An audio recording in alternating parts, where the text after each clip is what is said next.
The scorching sun hung low over Dust Ridge, casting long shadows across the arid landscape. The air was thick with the scent of dry earth and scraggly sagebrush, a reminder of how unforgiving this land could be. Amidst the rugged terrain stood Broken Arrow Ranch, a weathered homestead that had seen better days. Its weather-beaten fences and sagging porch bore silent witness to years of toil and perseverance. Coulter Hayes sat on the wooden steps, leaning back with a worn hat shielding his eyes from the relentless glare. He was a man in his late 30s, every line on his face whispering stories of hardship.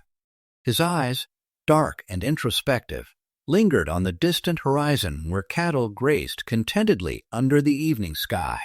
Once a scout for the Confederacy, Coulter carried the weight of memories from a war that left scars both visible and buried deep within.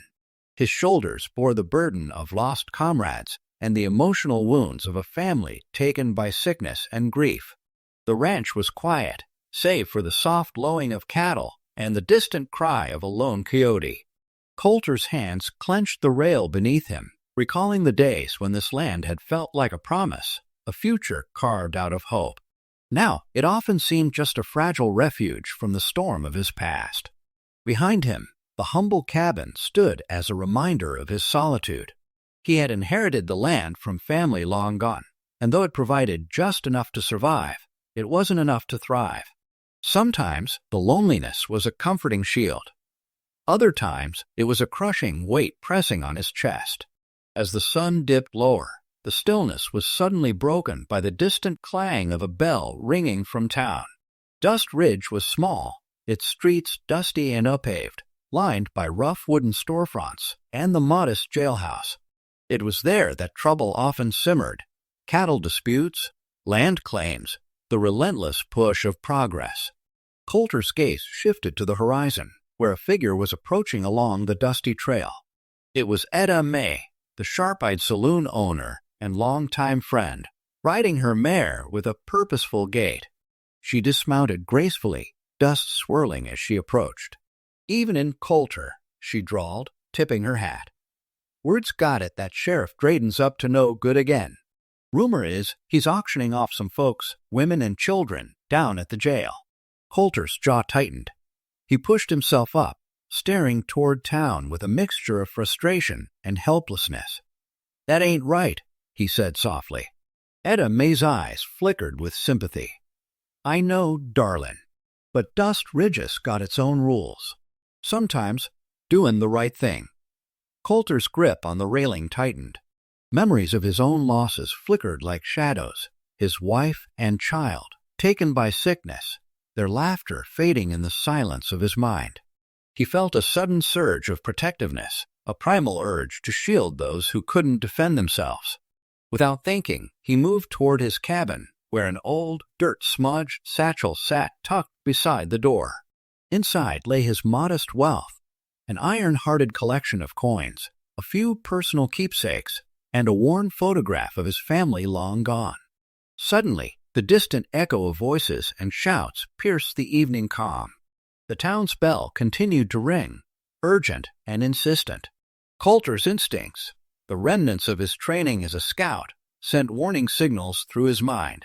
He looked back at Etta May, whose face was set with concern. "Stay here." "I'll come with you," she replied, a rare note of resolve in her voice. They rode into Dust Ridge together, shadows growing longer as dusk deepened. The town square was alive with a tense, suffocating atmosphere. Men and women gathered, their faces tense and anxious. In the center stood the makeshift auction block, where Sheriff Drayton and a cadre of rough-looking men eyed the crowd with a mixture of arrogance and menace. Coulter's breath caught in his throat as his eyes locked on a gaunt woman clutching two children, her shoulders hunched, eyes pleading. Leah Whitmore. Her name was. He remembered her from the few times they crossed paths at the general store. Now fate had placed her in this heartbreaking scene. Two children huddled close to her, faces pale and frightened under their dirt-smudged cheeks. The boy, James, looked wary. The girl, Clara, clung to her mother with wide, innocent eyes. It was then that something inside Coulter snapped. An old, deep-seated impulse to shield the helpless. He pushed through the crowd, heart pounding. Gasps and whispers erupted around him. Sheriff Drayden's eyes flashed with anger. "That's illegal, Hayes. You can't just buy people." But Coulter, driven by haunted memories and fierce resolve, did not back down. As Drayden's men moved to intervene, Coulter stepped forward, determined. The shadows lengthened as the moment thickened, an act born of compassion and desperation, threatening to ignite the rough, lawless town into chaos. The dusty air hung heavy with the weight of unspoken stories as the afternoon sun beat down on Dust Ridge. The town's main square was less a lively marketplace and more a somber theater of desperation. Cobblestone streets held the nervous shuffle of townsfolk gathered for the auction, each face lined with worry and resignation. The worn banners fluttered weakly in the breeze, fragments of a fragile hope that seemed to hang by a thread. Behind the makeshift wooden podium, Sheriff Malcolm Drayden's glare was sharp and commanding.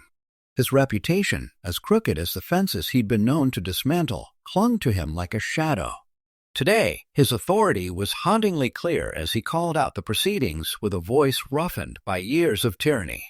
The small crowd watched silently, their gazes fixed on the scene unfolding before them. On the makeshift platform, a gaunt woman stood trembling, Leah Whitmore. Her hands clutched tightly to her children, James and Clara, who looked down at their worn shoes, eyes wide and wary. Leah's face was streaked with dust and exhaustion, yet her eyes shimmered with a quiet strength that refused to waver. She had endured far more than anyone could guess, the loss of her own world, secrets she carried bound tight, and now this forced auction of her family. The crowd shifted uneasily as a rough-handed rancher claimed Leah's family, separating them from their home and future, like pieces of broken dreams scattered on the ground. Coulter Hayes stood nearby, watching the scene unfold with a quiet horror. His fists clenched involuntarily, a visceral response rooted in the shadows of his past. He'd come here seeking only solitude, a refuge from the ghosts of war and loss that lingered within him. But today, the sight of that gaunt woman and her children auctioned like property ignited something fierce and uncontrollable. Without a second thought, Coulter moved through the crowd, his boots kicking up dust as he approached the auction block. His eyes locked onto Sheriff Drayden, a silent plea passing between them, an unspoken cry for mercy and justice. With a voice colder than the shadows in his past, Coulter declared, "I'll buy him." His words cut through the murmur of the crowd, drawing surprised glances and hushed whispers. Drayden's eyes narrowed, suspicion and anger simmering beneath his veneer of control. "You think you can just buy him?" His gravelly voice was laced with challenge. "You got the cash? Fine." Coulter's jaw hardened. "Trouble's all I've known," he said quietly.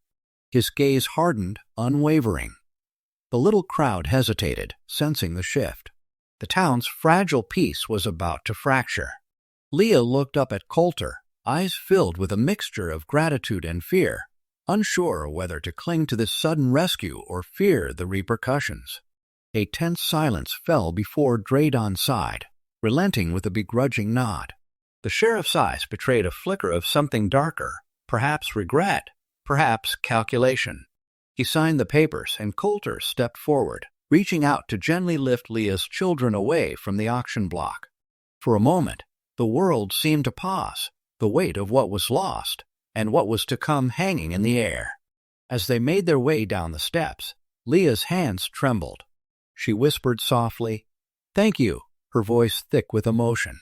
Clara clung tightly to Coulter's side, her innocent gaze searching his weathered face in silent questions.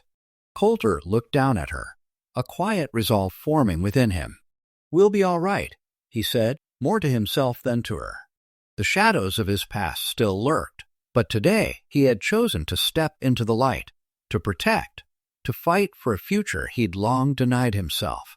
That night, as the sun dipped behind the mesas, the ghost of that auction haunted Dust Ridge. The echoes of that day, Leah's plea, the children's trembling, Coulter's silent vow would linger in the memories of everyone who witnessed it. But amid the dust and despair, a flicker of hope was born. The sun had just begun its slow descent over Dust Ridge, casting long shadows across the rugged landscape. The earth was a dusty gold, cracked and parched from the relentless heat of the day.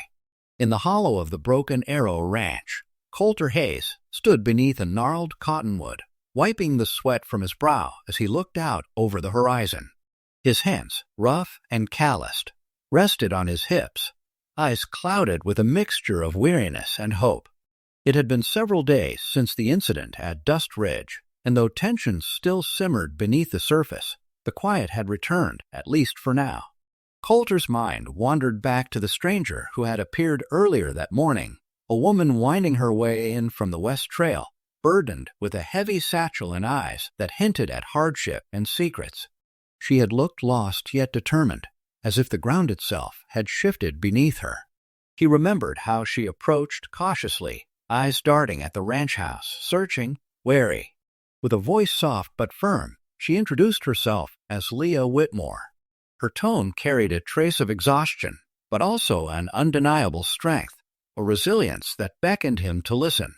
She spoke sparingly, yet enough to reveal she was fleeing something, a past tangled in the shadows of the Union Army and a conspiracy that threatened her life. A fugitive of sorts.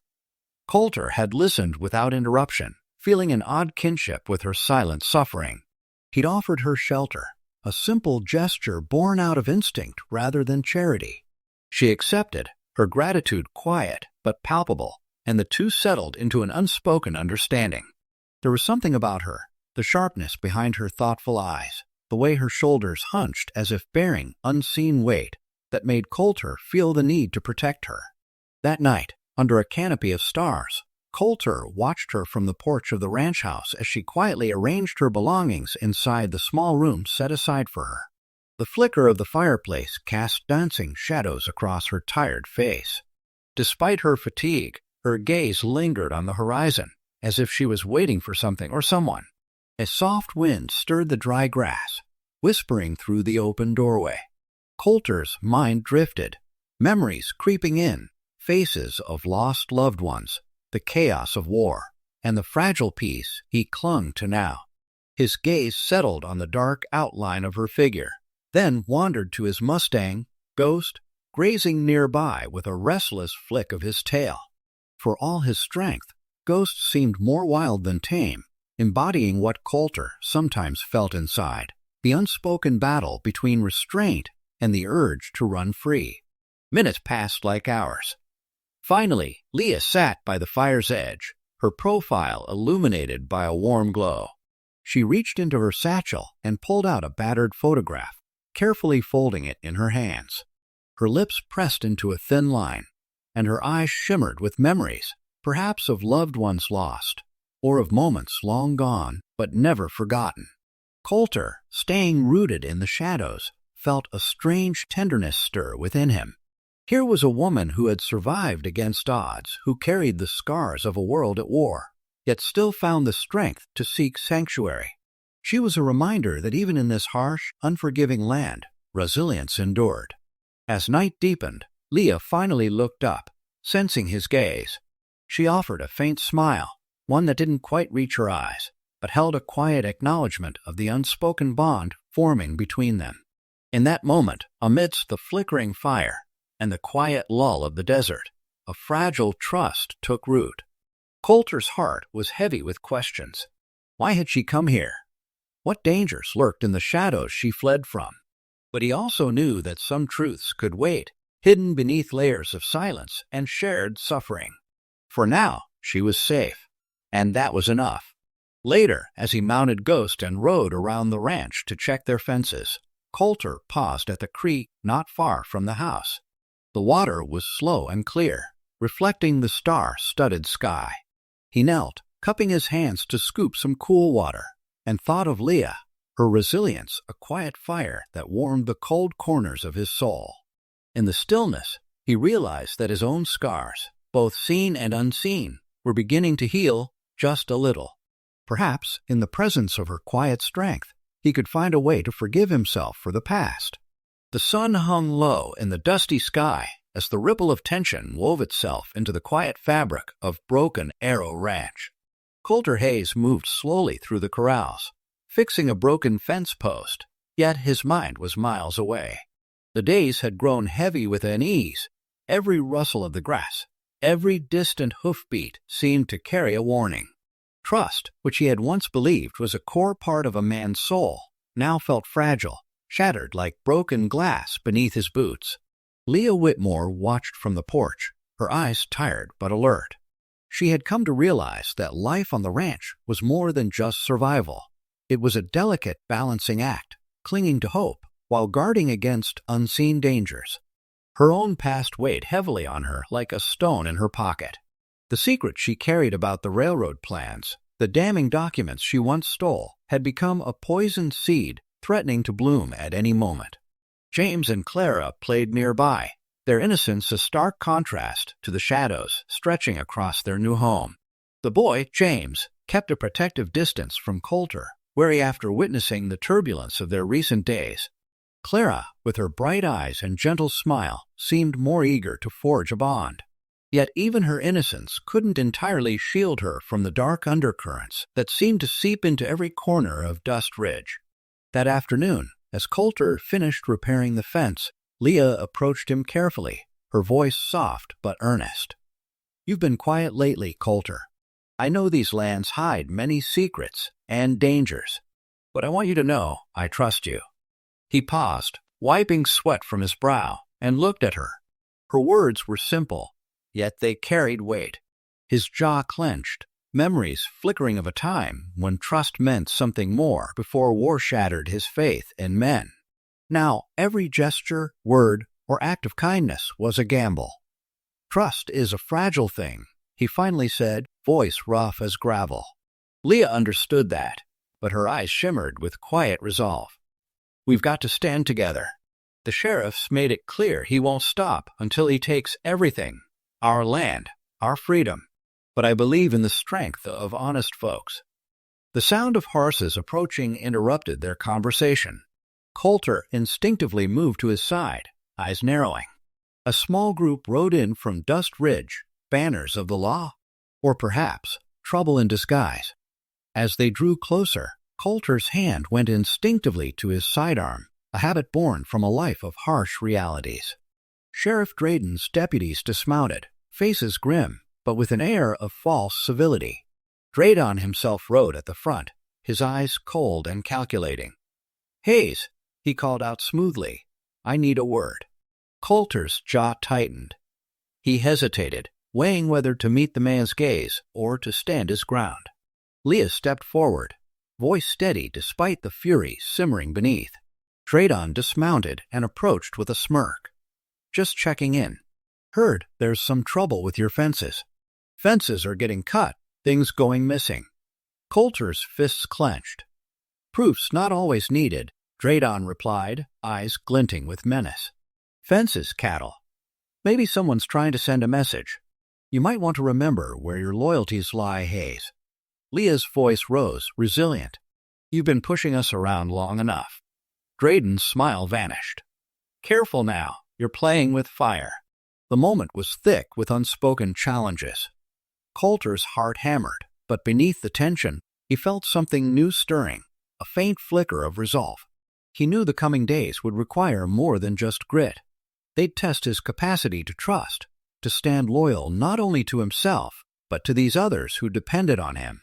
Later that evening, as shadows lengthened and fireflies danced over the land, Coulter sat by the fire with Leah, James, and Clara huddled close.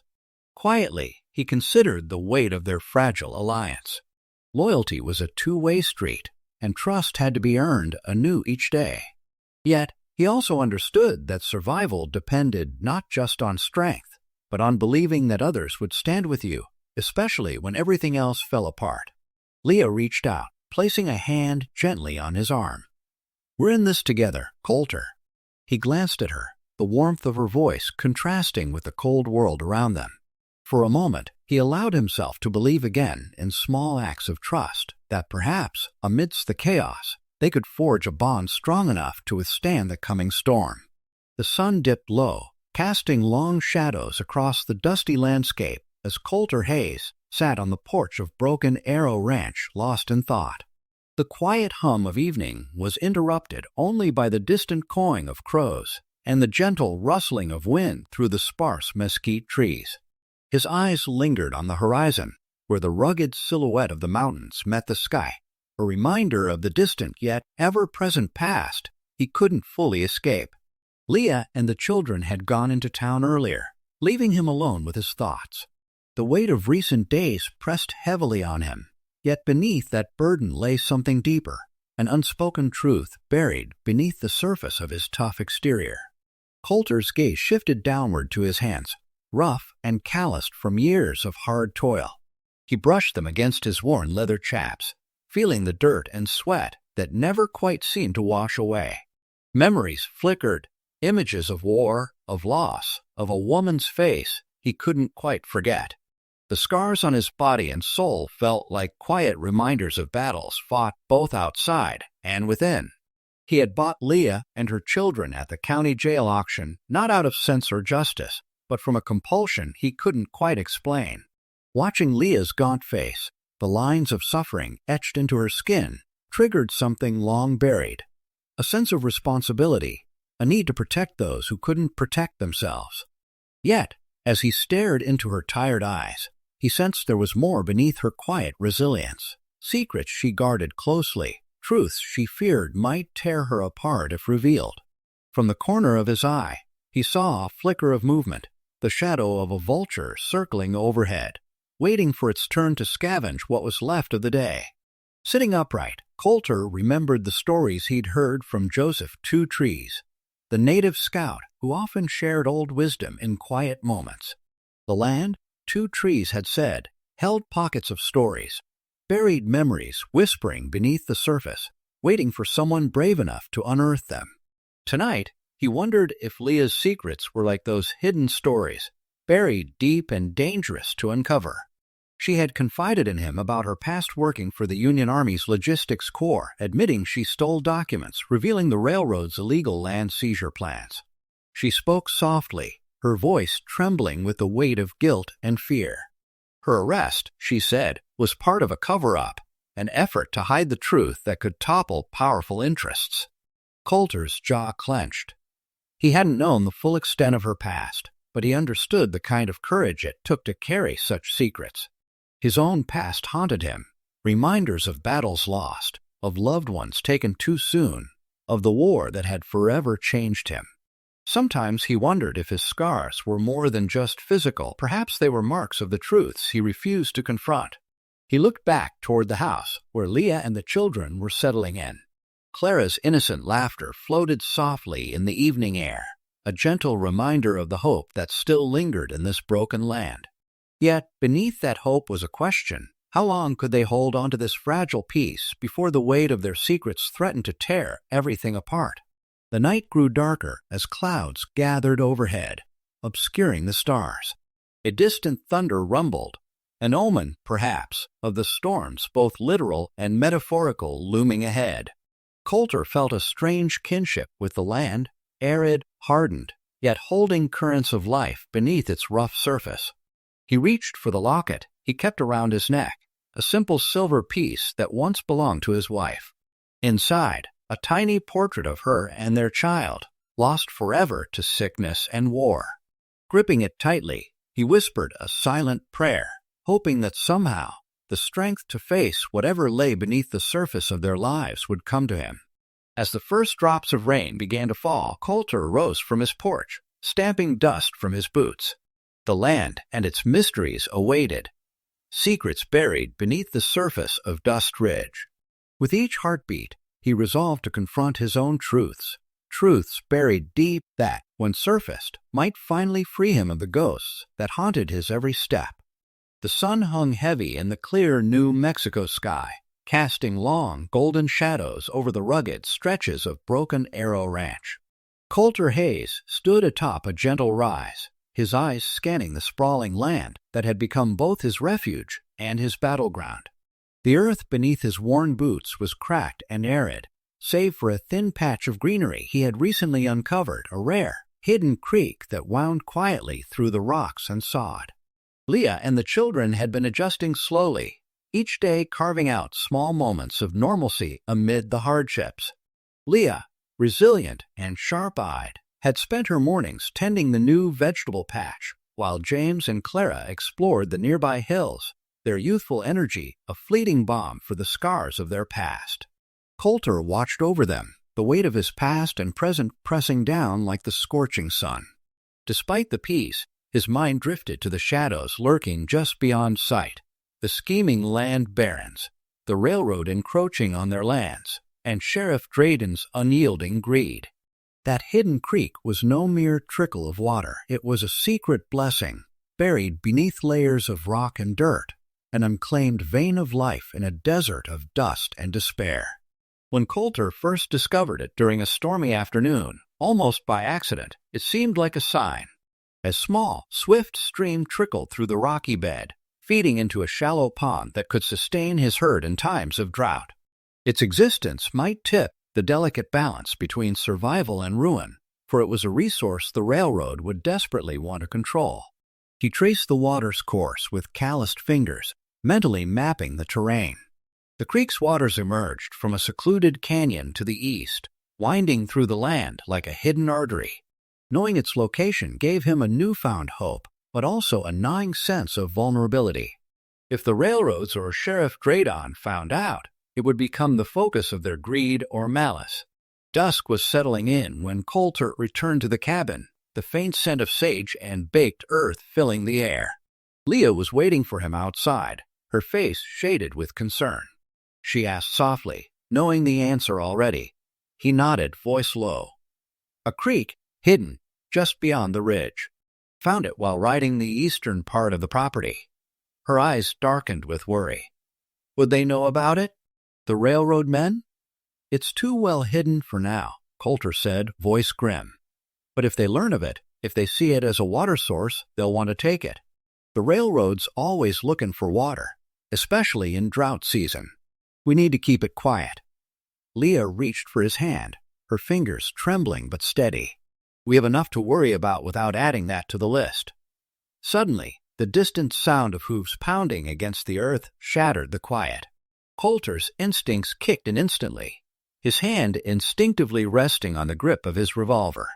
From the shadows emerged Joseph Two Trees, the native scout whose steady presence had become a pillar of strength. His gaze pierced through the growing twilight, scanning the horizon. They're coming, Two Trees said softly, voice full of quiet warning. Drayden's men. I saw them near the northern pass. They're looking for something. Coulter's jaw tightened. They're probably looking for the water, too. Or maybe they already know about it. Leah's face was serious now. What do we do? We can't let them take the creek. Coulter looked out across the land, the wind stirring the dry grasses.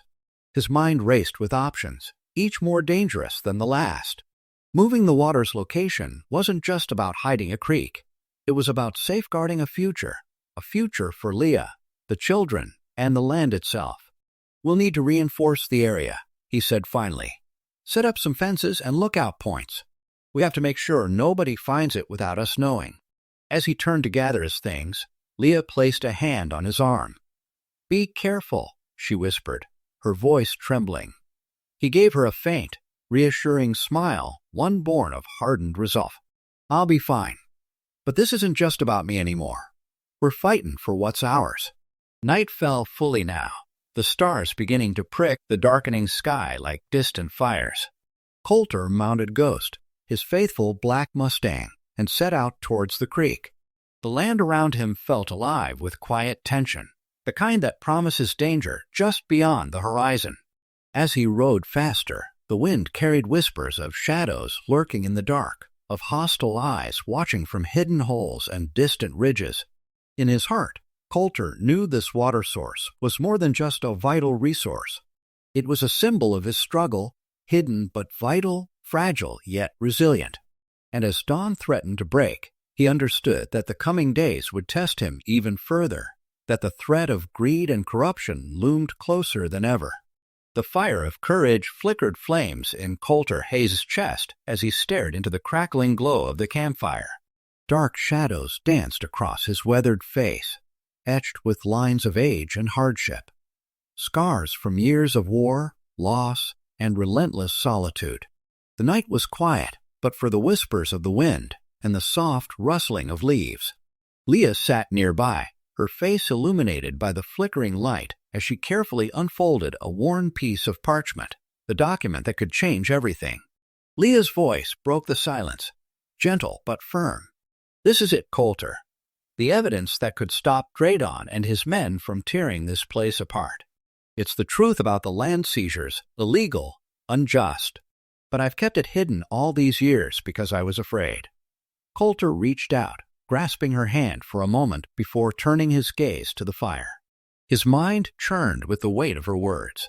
He knew that revealing this document would mean risking his life, confronting the corruption that had tainted Dust Ridge, and perhaps losing the fragile peace he'd fought so hard to build. Yet, deep inside, he felt a fire awakening, something akin to the courage he once thought was buried beneath years of war and loss. He finally spoke, voice low and steady. "Leah, what you've done, what you're proposing, it's more than just fighting for land or law. It's about standing up for what's right." Leah looked up at him, surprised by the strength she saw in his eyes. "But you're risking everything, Coulter. If Dredon finds out I betrayed him," he shook his head slightly, a faint smile touching his lips. "Dredon's got his own demons. He's already lost." A peaceful silence settled between them, broken only by the crackle of the fire. The night air was thick with anticipation, every heartbeat echoing with the gravity of their decision. Suddenly, Coulter nodded. "Tomorrow, I'll take that document into town. I'll speak before the governor's envoy. I can't let Dredon or the lot of them scare us into silence anymore." Leah's eyes widened, a mixture of hope and fear. "Are you ready for that?" He looked to her, old wounds visible beneath his composed exterior. "I've been fighting my demons since the war. This, though, it's my chance to finally do what's right. What I should have done all along. You and the children, I've already started to think of you as my family." His voice softened, almost a whisper. "I'll do what needs to be done." As the flames cast a warm amber glow, Coulter felt a renewed sense of purpose, a spark of something he hadn't felt in years. Courage. The fire of conviction ignited within him, fueling a resolve that refused to be extinguished. It was a moment of reckoning, not just for him, but for all of Dust Ridge. Leah took a deep breath, clutching his hand tighter. "Then I'll stand with you."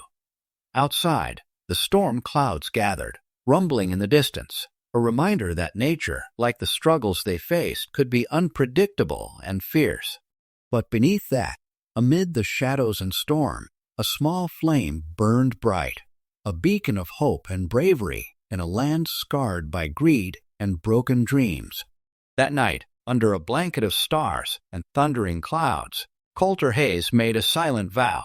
The storm rumbled with increasing fury as clouds swirled above Dust Ridge, casting an ominous shadow over the town square. Twisting branches and flickering lanterns cast jittery shadows on the worn cobblestones, while the tense, charged air seemed thick enough to choke. The town's most crucial moment had arrived, and everyone knew it.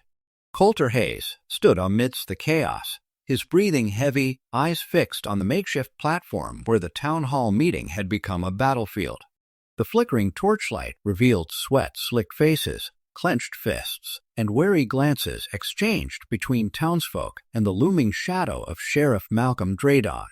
The sheriff, a figure of authority only in title, looked desperate now, his face twisted with a dangerous mixture of anger and cunning.